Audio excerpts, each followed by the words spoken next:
My working methods were quite strange because I would travel with my objects and do all kinds of things outside of the exhibition spaces. The objects I make, they're more like research tools. They're not really like sculptures which you just put into an exhibition space, but there's always something happening as a kind of a live encounter between people and things.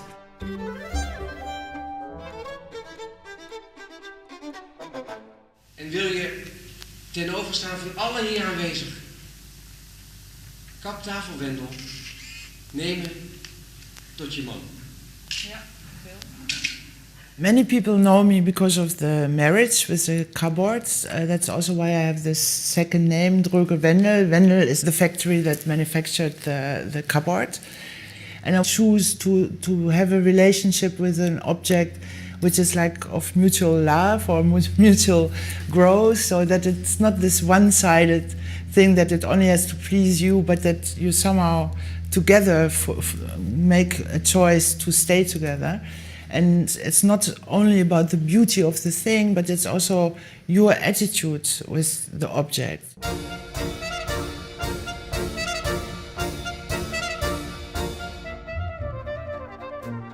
I really enjoy traveling, especially that I'm able to travel as it was with my work and do new work on the roads. That's something I can do. Like, I don't need this studio necessarily, so I've done a lot of works which were just on the side of the road at the bus stop, or Kenya, Tanzania, this kind of places, or working in Africa especially. That was really fascinating for me. And yeah, and that I am a different person at every place, but also that my work is completely different. That the surrounding really produces the work in a new way each time. You know, when I was making the black ball, I really wanted to have like something like a big movable black hole or something like that. And it's made from black wool, so it just absorbs the light. When you roll with it, especially at night through the streets, it's just this big mass of black which excites people. And you cannot imagine what happens with it. Like businessmen, for instance, they really seem to like to get overrolled by black balls.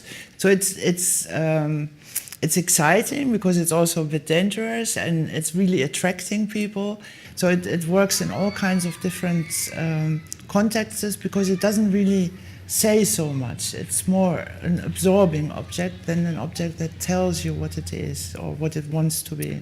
And I think that makes it exciting. I'm of course really happy about the prize, and I think it's really an honor because it's an oeuvre prize. It's not one work that gets a prize.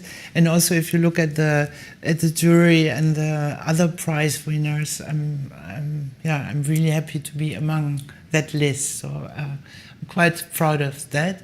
And also, I was for the last years working on something which is maybe not so easy to realize. Like I'm working on a project which I call Think Tank, which is a kind of a building. And I think in that sense, the prize really will help me to push that project further and to push the design further and to maybe even get it realized and to publish about it and to get people to support this larger project. So I think that's, in that sense, it's coming at a good time, I think, the prize.